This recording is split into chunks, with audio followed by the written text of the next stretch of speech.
Nasa bansa ngayon ang isa sa mga pinakamalaking sasakyang pandagat ng Amerika. May ulat on the spot si JP Soriano. JP? John, mga kapuso, narito nga tayo ngayon sa isang bahagi ng Pier sa Maynila at nasa ating likuran nga ang USS America, isang amphibious assault ship at itinuturing na isa sa pinakamalaking barko ng US Navy at nakadaon nga po ito dito sa Maynila. Pero John, mga kapuso, rest and relaxation po ang talagang pakay ng tour ng pagpunta ng USS America dito sa Pilipinas. Ibig sabihin po ay pwede pong mamasyal ang mga sundalong Amerikanong sakay ng USS America. Bahagi rin daw ang pagbisitang ito sa Pilipinas upang maipakita ang katatagan ng pagkakaibigan at alyansa ng dalawang bansa sa ilalim ng Visiting Forces Agreement.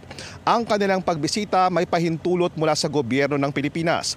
Sa media tour, ipinakita ng mga US Navy ang iba't ibang bahagi ng USS America.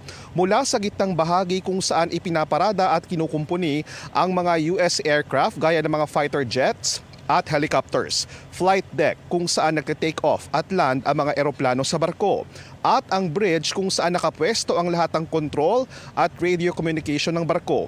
Pangunahing misyon ng USS America ang magsilbing backup para sa mga marine flight operations. May karga ring anti-air missiles ang USS America pero wala po itong ballistic missiles.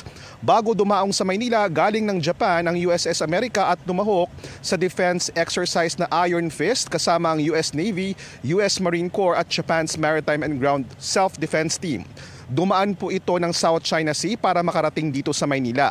Nang tanungin kung may mga naghamon o radio challenge ba sa kanila habang nasa South China Sea, sagot ng commanding officer ng USS America, naging maayos, ligtas at professional ang kanilang pakikisalamuha sa anumang bansa papunta sa Pilipinas.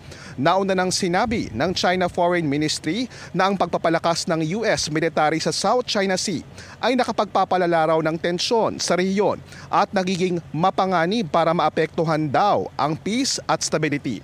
Tugon dito ng commanding officer, lahat daw ng bansa, kabilang na ang Amerika, ay malayang maglayag sa kahit saang bahagi ng international waters gaya ng South China Sea. At dyan, mga kapuso, sa Webes nga po aalis at nakaschedule umalis ang USS America dito sa Pilipinas. At yan muna ang latest, balik muna sa iyo, John. Maraming salamat, JP Soriano. Maging updated po sa mga maiinit na balita. Maaring mapanood ang Balitang Hali at ang iba pang award-winning newscasts sa youtube.com/GMA News. I-click lang ang subscribe button. Sa mga kapuso abroad, maaari po kaming masubaybayan sa GMA Pinoy TV at www.gmanews.tv.